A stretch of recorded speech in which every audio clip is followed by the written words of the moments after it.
This show would not be produced without InstantlyRelevant.com. My teams at InstantlyRelevant.com do an excellent job at creating the content, the social media posts, managing the whole process.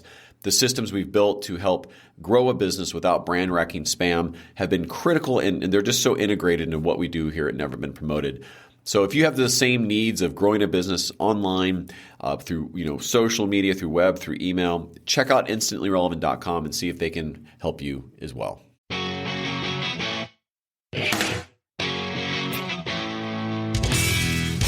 Welcome to the Never Been Promoted podcast with Thomas Helfrich.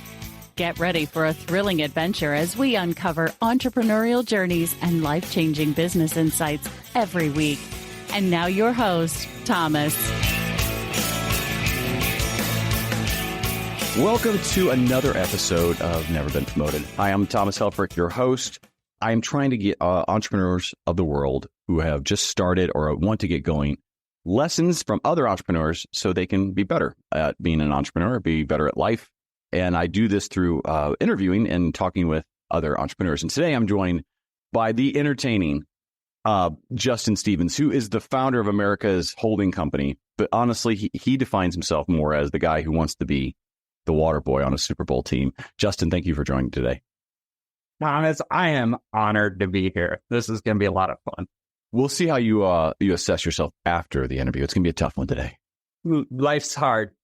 That's for entrepreneurs. No, it is. And you have a great story because we've spoken. We met obviously offline, but first of all, introduce yourself, high level, kind of like your you where you are today, and we'll back into your dream chasing youth and how you became an entrepreneur, because there are probably a lot of people that are listening that can resonate with your journey. And so the floor is yours, Justin. Please tell the audience a little bit about yourself. All right. So I am a husband. I'm a father of three, which are the most important things I do on a day-to-day basis. I'm also the head of marketing and HR for a company called Kitech Automation. We are a robotic integration company. So when you walk down the aisles at the grocery store, all that food in boxes got there somehow. It didn't grow in a box. So we automate all of that. That is what I do on a day-to-day basis. What I do with my time is I chase dreams. At the end of the day, we are each our own competitive advantage. I don't know if you're following everything that's happened with OpenAI in the last 3 days. It has been insane. The board of directors fired the CEO, and then the entire company, 700 people, signed resignation letters saying, if you don't hire him back, we're all gone. I had missed that. That tells you how buried I've been in just this week I've checked out, so clearly it was the wrong time to do that. But oh well. I heard so this from the timing. It's November 2023. I'm assuming someone in the distant future is going to listen to this and be like, "That was so old news." Right. So please, what was this? That's a significant change for something we all use, right? And so, but please continue. I just give me the topical thing, relevance for the future and fidelity. Exactly. So the board of directors made a decision. They said, nope, you're fired. And then everybody else left. The value in any asset is the people on that team. It is not any one person. It is all of them.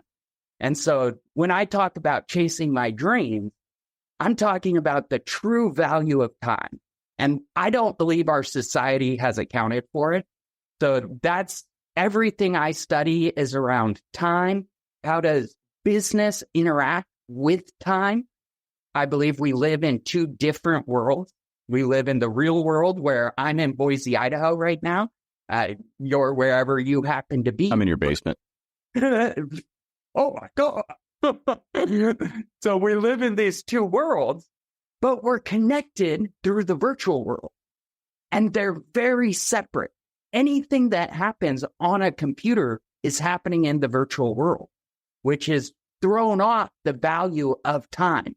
If you operate at a restaurant, at a construction company, at any business that operates in the real world exclusively, you are at a distinct disadvantage from any company that operates online exclusive.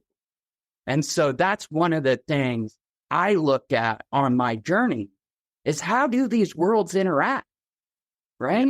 And COVID accelerated that, it shoved that whole dynamic forward uncomfortably for many people on many levels, right? So, and I think the lesson there on entrepreneurship is like, well, going back to OpenAI, first of all, your people and the value of that culture matters so much. And the time that people put in and why they put it in is not always behind the idea. It's often behind the person leading the idea. And I think you is a perspective you won't have as an entrepreneur if you're successful, enough to maybe even, hire somebody or even a contractor or a team that you work with. It's okay to be a solopreneur, but the idea is understand that culture you're creating, people are buying into you. And if you're only buying into their salary, you got the wrong person. I'd say it that way. And so that team was not buying the salary. They're right before the holidays. And like no one wants to actually resign and quit, but they also don't want to work for whoever the board assumes should be in there to do it. And so keep that in mind that you may be more loved than you think. It's so true. And that I have loved watching the drama unfold with OpenAI because most people. I was on mute. By the way, you just filled my afternoon of what I have to go do now. I feel that's post-worthy. Oh my God. It has been crazy. They've had 3 different CEOs in the last 3 days. People they brought in. That. Let's go to the houses of those other 2 or 3 that I'm going to be the open CEO. Oh my God, let's go buy the house. And wait, no, I got fired already. I should have all 3 of those CEOs. Like, I heard you got fired pretty quickly this week. Never Been Promoted is about that journey in that 24 hours. You really felt highs and yeah. All right, please get. Hey, but wait, hold on. You're going to direct. I want to set a stage here. You're not just some guy that's decided to be an entrepreneur one day. We're talking forced labor before you were allowed to actually legally work. So can you go back a little bit and talk about your history, just a touch to understand your perspective and set the stage for how you're thinking about entrepreneurship? I'm not sure what happened. Last I heard was you said we're talking forced labor. Oh, well, for those listening, I'm going to say it again. I'm not sure this will get. It's my internet connection is unstable. Hold on. We may have an issue here. Houston, we may have a problem. Let's hope the cats aren't eating the internet. Okay. Can you hear me okay now? Yeah, I can. Okay, so if this gets unedited, sorry, guys. Enjoy that moment. The question I had was, I want you to back up. I want you to go back to your roots because it'll give a perspective of how you think as an entrepreneur. And in particular, what I said about forced labor is it wasn't like there was a choice before you were legally allowed to work. You a forced labor situation from your teenagers. Talk about your background just a bit. Catch us up to like how you got to here. I love it. So I'll start at 13 years old. Before then, my parents owned a plumbing company, electrical company, and a remodeling. And I was learning what they did. My dad went and bought a Sandler sales training franchise, which teaches people how to sell. So he bought it to train the 3 companies he had.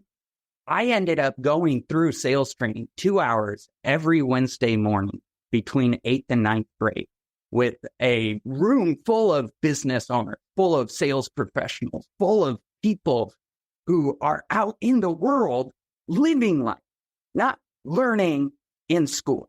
And it's a very different experience when you're learning with someone who's trying to apply something versus learning with someone who's trying to do a test.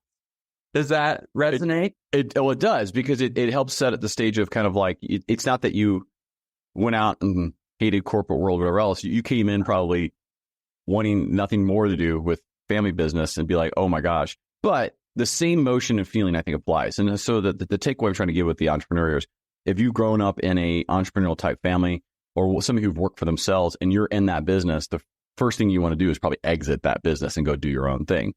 Talk about maybe some of the challenges of starting your own thing, only knowing the one thing. Tell me what you drew upon, and then we'll work through it. Because that's the journey that I want people to understand is how did you bounce out? How did you get going? Awesome. So I graduated college in 2009, went and started working full-time in the family business as originally as admin, then I was doing sales and prospecting, then coaching and consulting and training. And I did that for 10 years. I worked in the family business and I loved it. I love coaching. I love training. It is one of the most impactful and rewarding things I believe you can do. But at the end of the day, it is a franchise. And I was learning digital marketing, and the franchise rules were based on geography, which does not play well with digital marketing. So we got a cease and desist letter. And that's when I said, I feel like I'm meant for more than playing within someone. Sandler sent you a cease and desist because you were marketing outside of your territory? Yes. To their own franchisee and just saying, you're just calling them and saying, hey, why don't you share those leads with the right people? Yeah. Interesting. Guys, maybe not the greatest franchise you want to buy. I'm just going to throw that out there. Yeah, who knows? Maybe they've changed. Yeah. And this is my point in the true value of time is you are the rule maker. Sandler's the rule maker. They can make any rule they want. I'm the owner of time. I get to decide if I work within their rules, right? And your time is valuable. Like, it's actually my first chapter in my book is about exactly that topic of time. And I always try to find moments, like I said, like through this thing where, so in the book, my first chapter is, time is your invaluable asset, and lost time is never found again. I think Ben Franklin said that. And the idea is that if you're losing time filling someone else's dream, playing by someone else's rules that you don't align to, you are, in fact, then wasting time. Now, if you're finding yourself massively successful, it's just annoying, maybe just reevaluate it. But if you just don't feel like that's really fulfilling, you're wasting time. And that time asset, you can't get it back. Exactly. And that's where one of the Sandler rules is you're either part of your plan or part of someone else's plan. I actually disagree with that. You are always part of your plan, and you're always part of someone else's plan. It is literally impossible unless you yourself do not have a plan. Like, if you don't know where you're going to go tomorrow, of course you're terrified to lose your job. Are you saying that hope is not a good strategy? I'm saying hope is the only strategy. Oh, okay. I saw you, brother. I see how you bring it. So hope is, well, what if your plan is to have no plan at all? Well, then good luck. Maybe you will. Crush it. Go own that no plan. But in fact, itself is a plan. But I think that is a plan. Saying, hey, my plan is not to adhere, it's to feel. And I think that's a good thing. Now, listen, it's harder to strategize and kind of have a direction if you're like that. But if you're just aimlessly wondering, unconsciously saying, I'm taking a plan, I'm not taking a plan, I think that's what you're trying to avoid, is either completely being on someone else's time and not thinking independently, or being so amiss and passive and lost in the wilderness. You're also in the same spot. You just don't realize it, but in a different way, I guess. But please continue. Exactly. And so I look at, in our company, we use EOS, the Entrepreneurial Operating System. It's a coaching business process for how to run a business. Part of that talks about you have a visionary in the company, and then you have an implementer. The visionary says, this is where we're going, guys. The implementer is in charge of making it happen. Yep. I look at my life. I am the visionary of Justin's life, regardless of what happens at work, with my kids, with my wife, with interactions with random people. I will continue to live until I die. Like, that's how life works. So I have a plan for me as a visionary of my life. And that's what I think everybody needs to have a plan. How do I envision myself at 75 years old? I think I hear a lot of people talk about saving for retirement, which is important. But at the end of the day, you're investing your time and your health today to collect money that is the easiest resource in the world, period, to get a hold of, and save it on the off chance that in 30 years I can enjoy it. That's not the new rich way of thinking. That's for sure. Exactly. I mean, you have to count for some. Yeah, I don't think you're saying don't save, but you're saying, but don't have your mentality of, man, I'm going to work 30 years so I can enjoy my last 10 really well. Why don't you enjoy these 30 now And how do you do that? So let's get into that a little bit. So what's your suggestion then, if it's balance or is it imbalance? So how do you enjoy the life that you have with the idea that you also don't want to, be living in a shanty down by the river at age 75 because you can't afford, to even buy medication that you probably don't want to take? Let me take just a quick break to acknowledge one thing. I really want to thank my team at instantly.relevant.com for producing this show and all the content the guest gets and all the social media that's provided after the show as well. Without my team at instantly.relevant.com, this show wouldn't be where it is. It wouldn't be what it is. So I really thank them, and anybody who really needs help with social media, LinkedIn specifically, or your website and email, check out instantly.relevant.com and see if they can do the same for you. The first thing I recommend to people is you have to have a very clear picture, because no one can control time.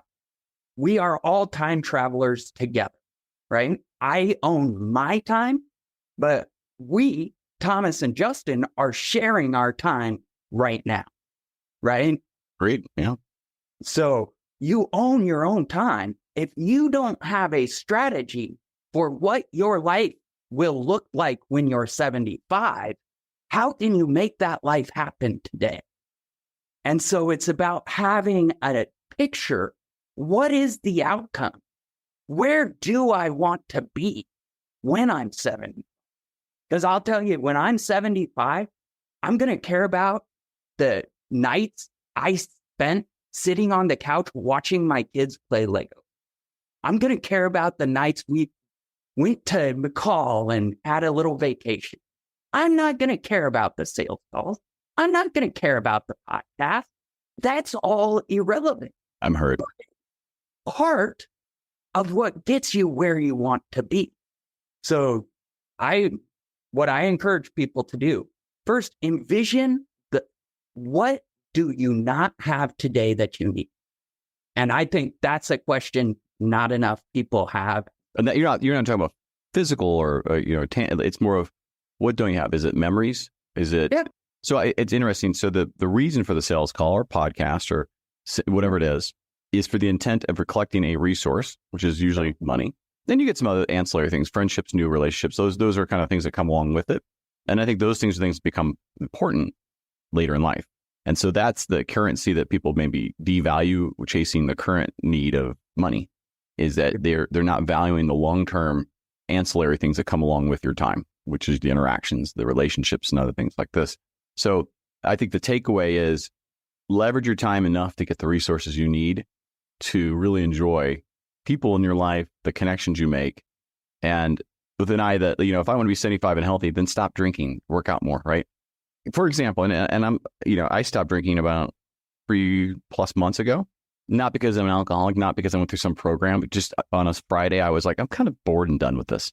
Yeah. That simple. And the idea that's really driving, which is something I found in my late 40s here, is I want to enjoy my last 10 years in life a little easier than I see my parents, other parents. And I think one of the big pieces for that is now to make the investment in stop drinking, because I think that's going to take away a lot of medications and a lot of other things down the road. Never smoke, stuff like that. But the idea is that's an investment in my time now that actually is increasing my enjoyability of my time now. In addition, I know it's going to increase to a longer drawn out 10 years of life to enjoy with my grandchildren maybe, or my kids as adults. So you have to think of it that way. And if you don't, you're fooling yourself. The little investments you make now, if you don't want to die, let's say, with no one knowing who you are, then go volunteer at your local community church or something and really become the guy that was there oh my God, that guy served, lunch to the homeless every year. We remember him. Like, go do things now that people will remember you for. And anyway, so I'll get off my pedestal. Yeah, no, I totally agree. And I think that's one of my personal opinion is, as a society, we use net worth as a scoreboard. And we are trained as kids to go to school, get a job, go work, build your net worth so you can retire one day, right? Well, exactly. So you can have things. Yeah. And you need them. I'm not saying you should just give it all up, but that's the focus, I think, of a lot of this is is what you just said there. It's like, man, I've been part of it. I think the corporate world, like what I realized, I used to make over $500,000 a year or whatever else. But I saw you'll never actually get wealthy doing that. And I'm spending so much time away, and it's great money, enjoy it, but you're still part of this kind of cog, this wheel. Like you're still part of the machine. Yeah. And I make way less than I do now, but I'm 10 times happier. I'm a better person because of it. So if you're miserable and I'm with you on this. And in this journey that you've taken, so I always try to answer these questions with it. Tell me about some things you wish you would have. The one thing maybe you really wish you had known, because I think you're doing stuff around holding. Maybe give a minute or two about the American Holding Company, your current kind of primary focus is right now, but also what you wish you would have known along your journey, maybe getting to this point of a newer venture. So I've been on my entrepreneurial journey for 5 years. I signed the Articles of Incorporation for America's Holding Company on March 28th, 2022. So about a year and a half ago. What I wish I had known from the start was the best way to succeed at entrepreneurship is to give yourself a 10-year runway. All right. I like that. Figure out, what do you want to do? It is not a race to accomplish it. Life is about the journey of life. You never get to relive it. So why are we in such a hurry to get to the end game? So what I wish I knew is to set, what is the end game look like for me? So if you think about sports, football has the Super Bowl, soccer has the World Cup. These are end games that every team is competing, right? In your life, what's your end game? What are you trying to accomplish? Because my opinion, if it is tied to a financial metric or a financial number, you will never be happy. Let me challenge one part of that though. Please. I mean, you have lots of people want to be wealthy, whatever else. I will tell you what I'd love to have is you do need some kind of resource coming in that's sustainable to have a lifestyle. I would rather have a lifestyle, and listen, you want as much of that as you can, but not the trade-off of missing everything. And so I think it's fair to say, create something that, you don't have to be a mega millionaire to be happy, successful. Actually, the data would show it's the opposite. Those who are content and have less things, and Arthur Brooks, this guy we went to go see the other day, he talks about how to be healthier, the science behind happiness. And it has to do with where you are in life. And what he showed was most people aren't happy later in life because they've been chasing the wrong things. And so there's real data and science behind that. So I think you need some kind of sustainable level, but when your identity is tied to your work, when your identity is tied to the things you're doing, you're setting yourself up for a massive fall in your mid 40s, 50s, because you're I'm not happy. I haven't accomplished some things because I've bought things. Right. You'll need to make some shifts to be happier. So I think you do need a repeatable model that allows the freedom of time or the things that you truly value as you see it, as you get older, as you start contemplating 75 death, things like this. You have to set these things up now. And I think what you're saying is don't just become homeless and stop, working, but don't make that your life. Exactly. It is about having a strategy and a plan. The most important question, so as a business owner, the most important question for you to be able to answer is, what is your business model? How do you as a company actually make money? Not just money, but profit money, right? Because not everything you do will be profitable. Not everything you do is going to be a good idea.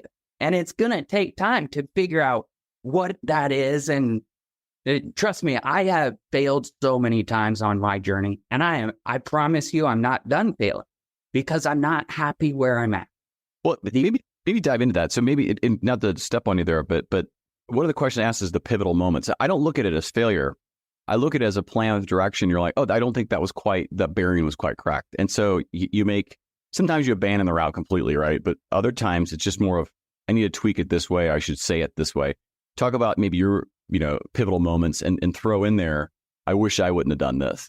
So maybe it's that one's leaning towards that was a failure, but that could be about life too. So talk to me about a pivotal moment and maybe a regret in that cycle. So one of the most pivotal things that happened on my entrepreneurial journey is it was December 2020. I met a gal by the name of Carlotta Thompson. She's a tax strategist, amazing person, great at tax strategy. Up until this point, I'd only ever focused on sales and marketing. So met her, she was trying to market her company, and we started talking, and I said, you aren't ready for marketing. You don't have a sales system or a process at all. So let's work together, build it out. I told her I would do that for equity, and she agreed to it. And so we got started. We took her business from, I think it was like 650 to 1.5 million plus, somewhere in that, in 10 months. Wow. We had to stop sales because production couldn't handle it. And what the pivotal moment for me was, I did not have a contract written in place for it. And so 10 months later, things are going really well. They'll give you a bad valuation of what you'd get at that point. Yeah. Or just walk away, which, my bad, I should have gotten paperwork. The most important documents in any organization, period, are the articles of incorporation, or the operating, and the bylaws, or the operating agreement, or whatever that is. That tells who actually has control through time. Like, the owner can hire me as head of HR and empower me to make decisions. But the owner can always come in and say, yeah, I empowered you, but I didn't empower you that much. Does that make sense? It does. I mean, we're a C Corp at Instantly Relevant, and I can pretty much do whatever I need to because I'm the primary, I am the board. My co-founder, he can vote or not. It's insignificant. Let's say it that way. And it's not mean. It's just that's how I have it set up, so I can make the decisions and move around. And I know what you mean, because part of it is like, at some point I'll probably have to form the board. I don't want to anytime soon, because in these early stages, those are super important pieces to not have to go by committee to make it. I get insight, I get advice from, investors, people like that. But at the end of the day, I can pay myself when I need to or not, make the investment I need to or not. And it's on me to just execute. But you're right. But I'll say it this way. So let's flip the script. If you've promised someone equity, and you found success that to do, and you kind of pull that back, those types of people I don't like to work with. Let's say it that way. And they would have had a partner in you by giving you what they were excited to have, and greed took over. And to me, I look like they missed a force multiplier, because if someone can take my business and almost triple it in 10 months, I would definitely want to bring them on, because I want to say, hey, awesome, let's get this right. Here's a 4-year trigger for you where we would continue to go. So give me you don't get anything for 12 months, but you have to earn it, right? And so the point being, that's the wrong way of thinking. So entrepreneurs, I think that's a greed piece. I think avoid that kind of behavior. Doesn't mean you can't come in and say, hey, listen, we should have a contract in place, but let's go put something in that continues this growth, because we can continue to grow. You get the back reward for that. If we don't, then it's a lesser amount, but at least you're doing the right thing to keep someone who's aligned to you, because I think that's not the kind of behavior I would do. So that to me is not a person I would want to work with. And so, I'd be very adamant about not telling people I'm not sure I'd work with. Yeah. And so I totally hear where you're coming from.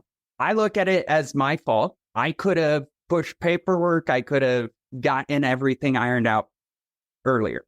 But that's part of, I would not change anything that's happened, because I would not be where I am today if she hadn't have done that. No, agreed. No, listen, I love that you own your own part of it. The takeaway I was saying okay, first of all, guys, get your paperwork in order, protect your cap table, actually take the money and spend to hire an attorney to help you on your side. Never hire someone else's attorney that they've been recommended from an investor. Always hire your own independent attorney who has your interest in mind legally through their engagement letter. Secondly, though, don't be the other person. You find a right solution to make things right at the same time. So, anyway, that was the takeaway with that. I love that you own it. So the answer, and just think about this. So I got let go of my dream job, chief innovation officer of a $1 billion services company that was making crazy money, made 6 straight bonuses and quarterly. And 2 weeks later, they're like, hey, we don't see the value more. You're out. And I looked back and said, what part could I have owned to have made that better? And not to get into that there, but that took a long time to realize that there was my input into it as well, that I think I could have done more things and been more aggressive. But the truth is, behind the scenes in my head, I was enjoying the money, enjoying all those things. I really didn't. I was like, that's the pinnacle thing. You're like 39, 40 years old, right? Like, that's what I wanted. About 7 months in, I could feel myself going, is this it? Is this all I'm going to, and I know I probably could have, I know in my mind, I could have done things to make that a career place to stay. Yeah. But the truth is, inside me was like, I'm going to do this. And that's a horror. Like, think about that. You're making over $500,000 a year. The point being is, I didn't do what I did. I didn't own my parts either. And I love the fact that, you did with that. So good for you for owning it. Let me keep moving this guy, because you and I, we got about 15 minutes left here. And I think the part is, we'll talk about what you're doing, but you're describing so many good behaviors and ways of thinking. And I think that if anything you can take away from today from Justin is his way of thinking of positivity in life. Justin, you don't look as old as I do, but you're 2009, so call you 30s. And so young, going up, you've got a mindset that most 50-year-olds are trying to get right now. So I think you're going to be wildly successful beyond where you are now, just in life. You did actually sponsor this episode, which is great. Usually I have to make fun of people for not and just kind of bait them, gaslight them into sponsoring a little bit. But you were like, hell yeah.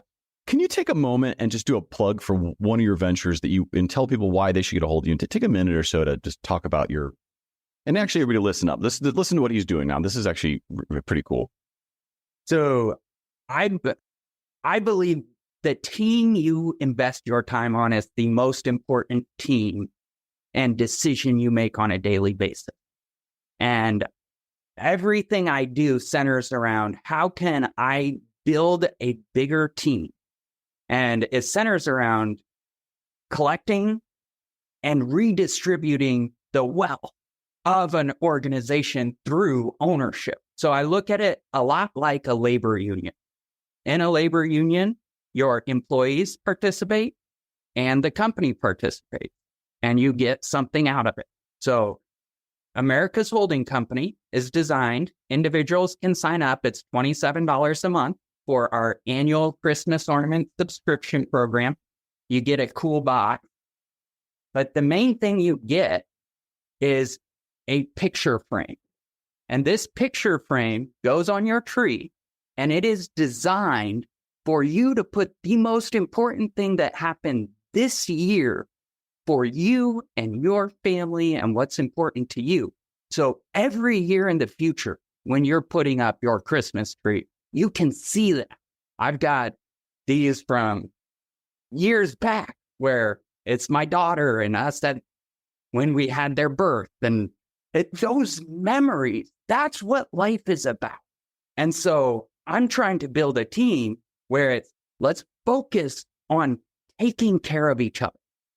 So I love paying tax because I love driving on roads. I love not teaching my kids, right? Like, full transparency. I don't have a ton of patience for teaching.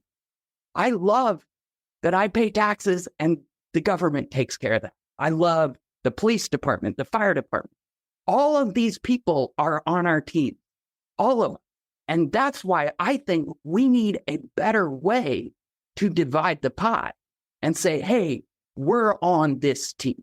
And that's what America's Holding Company is about.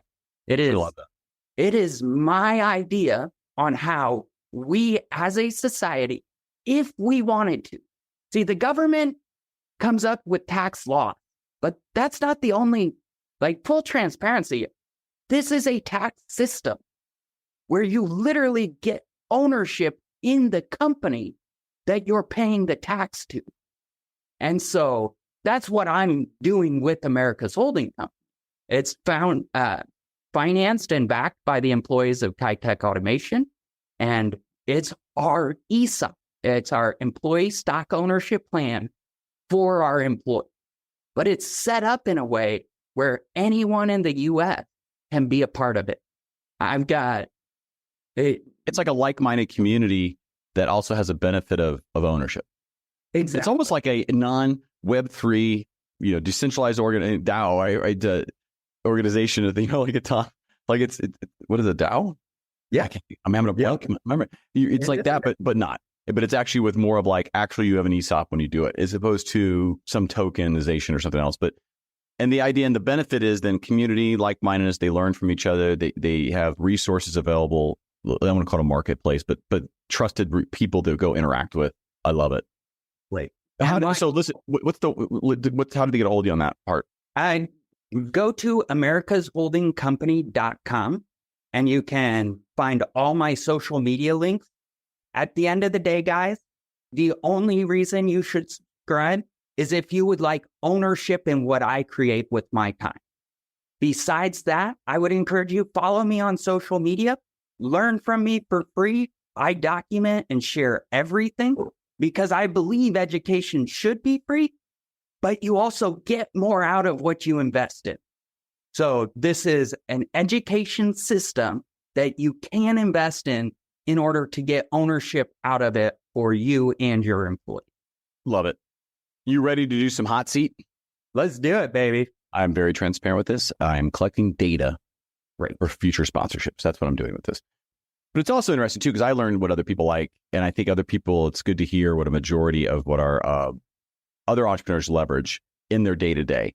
I jokingly say that, but the same person gets mentioned all the time. I'm going to call them at some point, like, hey, you might want to sponsor.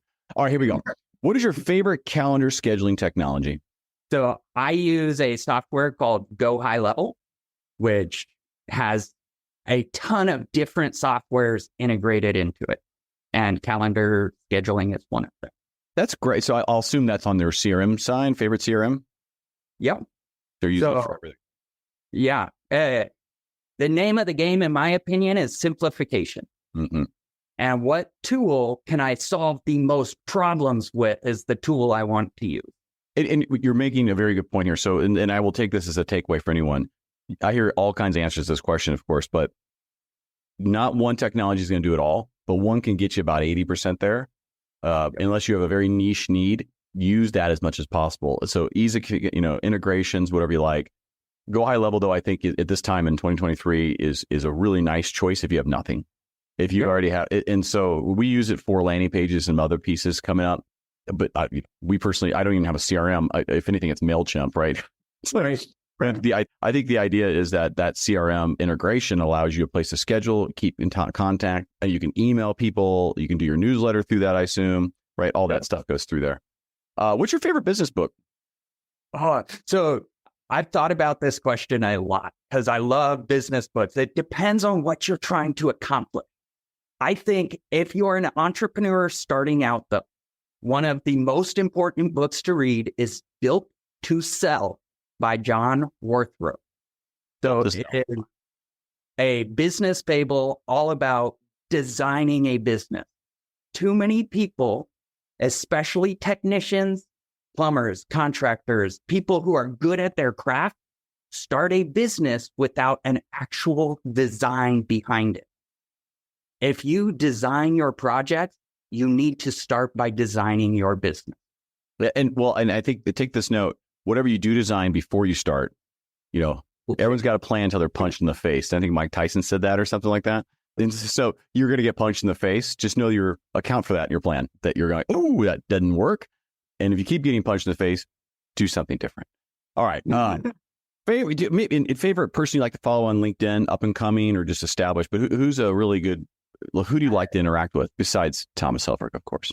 Well, Tom's the best, but after Tom, I am a big fan of Cody Sanchez. Cody Sanchez was a hedge fund operator and became an influencer, started buying businesses, and now she teaches people how to buy business. And if you are an entrepreneur and getting started, it is a huge mistake not to go look at what business can I buy versus where can I start. Well, you make a great point. So I had someone on not too long who's really like one of the best franchise consultants. I think that's probably an undervalued word for him, but he knows that game. And that's an option you can do sometimes, as you described to Sandler. And looking back, there's no way I wanted a blueprint. So here's an idea, entrepreneurs. If your mindset is 0 to hero, like, no, I want to build my own thing, don't go buy any blueprints because you're just not going to follow it. I'd be a much better business buyer now, because if they have a system and it seems to be working, it's all legit, I would certainly look at that because I know the value of that now. When I first started, I've been wasting my money. Now I'd be a much better franchise owner or business buyer because I could be like, cool, let that run, a few operational tweaks, whatever it would be. But I would have messed it up. So just know that the mindset, if you're looking to create new, because that's your urge, I want to be, then go do that, get punched in the face a few hundred times, and then you'll realize. And come back and buy. And then come back and be like, maybe I should just buy one of those. Right. I'll leave this to this, by the way. You don't have to worry about your logo and colors right away. Just don't spend tons of time and money doing that. That's what everyone starts with. Lots of people. All right. What's your favorite bank? So, great question. I have a whole life insurance policy that I use as my personal bank. And I think if you do not have a whole life insurance policy you're using as a bank, you do not understand the true value. Because you can, so I think I got this, and you'll correct me because I was educating this recently. You're putting money in this, and you can loan yourself money tax free, but you will only pay back basically on your death. It's basically what it is. As long as you keep putting money in it. Exactly. And life insurance, life insurance is the one industry that I believe gets the true value of time. They get a client to pay them for nothing for their entire life. They do. But the whole life thing's interesting. So there are laws. I'm not a tax accountant or a tax attorney or IRS person, but I will tell you, there are plenty of people who pay themselves from loans that they've given money to into a whole life. And so now, is that something you guys do as a service, or is that something you just paid from a guy? You got a guy. I just got a guy. And so I feel like you can monetize anything. Like literally, you can monetize anything. You just have to build a plan and decide you want to. I believe in living my life transparently, and I only want to monetize in these two ways, like the subscription or subscription. Besides that, it doesn't matter because anything else complicates my life. Well, agreed. And as somebody who went 0 to hero path and now has a book and a podcast and things, I could have started that 2 years ago. I just didn't realize I could have. Like my idea was to monetize a YouTube channel that now makes like 48 cents a month, right? That's a bad plan, by the way. Trying to find sponsorships from corporate for a podcast, you're not going to be Joe Rogan. There's other methods. So you cannot look at you're going to have to rethink some things of what monetization means, right? Because you can make money, but you can lose a lot too. So anyway, I love these next two questions. You have two left here to go. Yeah. What do you think is the most important entrepreneurial trait that an aspiring or budding entrepreneurial needs? What's the most important one? Unshakable belief in yourself. Like everyone will leave you at some point in your life. Everyone. And being able to believe in yourself when they're gone is the hardest decision you will ever go through. And no one prepares you for it because no one thinks it's going to happen, but it always does. And it's always at the worst time. You speak, and I write a book about, in the chapters that I write about, you're spot on. Not only you're going to consciously let go of friends, and at times you're going to even have to, not that your spouse or something, mine's been amazing, but I know at times she questions it. Like, hey, when are you going to be able to pay yourself more? When, you keep telling me it's going to happen. Why can't you tell me? In your mind, you're going to have to manage some of the closest people, even your kids. Like, Daddy, why doesn't your business make more money when we're kind of up and growing, right? Even today, they're like, are we poor? I'm like, we're not poor, but I can't pay money. You got to capitalize. You got to cash flow. It's hard to explain those things because they don't care about that. And those are those. So I know the friends. I think people can get their head around that. You'll find new ones, by the way, if you do it right. You don't want to become isolated, but this is an important trait because the belief in yourself and the confidence you find alongside successes and failures. And as long as you're moving forward, the person and like your spouse, your kids, you do need to manage that. You're going to have to let go of some things that they think and feel to get through it, only because they'll, on the other side of time, they'll have realized daddy knew what he was doing or mommy knew what they was doing. And even if you fail, you're still showing the right traits to your loved ones of, I was focused, I was committed to make this work. So don't fool yourself if you're half-assing it. If you know you're half-assing it, you're more than half-assing it. Anyway, I agree with that. Believe in yourself, but you truly have to. And I'll leave this last part, is this ties this. You won't be able to truly believe yourself until you have no safety net. And so if you have side hustles, that's great. And that's a great place to be if that makes you happy. Keep your kind of in your steady income, W-2 type job, and you have a side hustle. But just know, until you completely depend on that, you will not have that pure entrepreneurial experience, and you may not need it. But you won't be able to fully believe in yourself until you have no safety net. And you got to go, no excuses. You got to figure it out. Yep. And not having money is not an excuse. You just got to figure out what to go sell today. And so, have you ever been promoted? Yes, I just got promoted like 2 weeks ago to head of HR. So before yourself, or did someone else promote you? Nope, the owner of the company. We were at one of our EOS meetings and we did a visioneering exercise. And after it, we were sharing what we saw. And I just said, yeah, and in 3 years, I'm helping take care of all the employees, kind of like a head of HR. And everybody at the table looked at each other and we're like, holy shit. And then made me head of HR. So that was pretty cool. You can't join the club now, though. Sorry. Sorry. He's been promoted. Justin, I interactions, and I love your energy, and I love how you're thinking about life at such a, honestly young age, and you're well beyond your years. I know, I'm sure at home it's different. You're probably like shit show at home, but no, I'm kidding. But if the positivity, what you're doing is in your life, and I feel that, the people around you are better for it. I really thank you for the time you've put into this. And I think anybody who's listening is going to feel better about how to think, because this comes to mindset. This comes down to kind of the traits you need. So I deeply thank you on that. I really mean it, Justin. Thank you so much for coming on today. I want to leave you the floor for here a minute before we say goodbyes of how should, once again, people get a hold of you? And if you have any kind of giveaways, offers, specials, whatever, just it's your floor for, a couple minutes here. Awesome. So if anything I have said resonates with you, I would invite you to find me on your favorite social platform. I believe a business is nothing more than a box designed to collect and monetize time.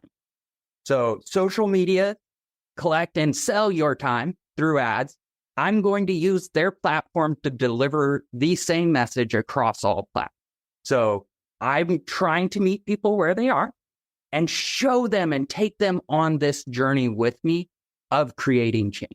If what I've said has resonated with you, I invite you to go to justindcstevens.com, and Stevens is with a PH, STEPHENS.com.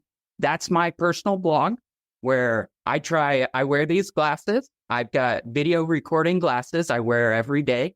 I do daily journal entries and I post them on my blog and on the social media sites. My goal is to let people see how I think. Wait. So tell me about your glasses. What do they do? So this is see that? Oh, that's awesome. Tell me about this. Do you sell these? You should monetize that. Eventually I will. This is my podcast studio. So anywhere I'm at. So we talked about time, right? I'm leveraging my time with your audience. You've done all this work. So I'm here capitalizing it. Awesome. I love it. I want a pair. Tell me how to get them. Right. If you want a pair, you got to hit a DM on this one, because I'm not sharing that. I want that back because so definitely send me a link after the show. I want to know about these video recording glasses. That looks awesome. I have way more uses for those, and I don't think nefarious people. Maybe that's where my mind went. But no, I do want to know that. Guys, by the way, we're out of time here today, but Justin, thank you so much again. And anybody who's made it to this point, I truly appreciate those listening to the Never Been Promoted podcast. I want you to learn from other entrepreneurs. I want to help you become a better entrepreneur. I want you to unleash that entrepreneur. And I truly mean it. I have a high passion for this. So anybody who listens, if you can help another entrepreneur, do it. And if you'd like to come on the show, then just, find us through social at neverbeenpromoted.com, and I will happily put you on and help you tell your story too. Thanks for everyone listening to the Never Been Promoted podcast. Thanks for listening to Never Been Promoted with Thomas Helfrich. Make sure to check the show notes for our guest contact information and any relevant links. Connect with Thomas personally at neverbeenpromoted.com.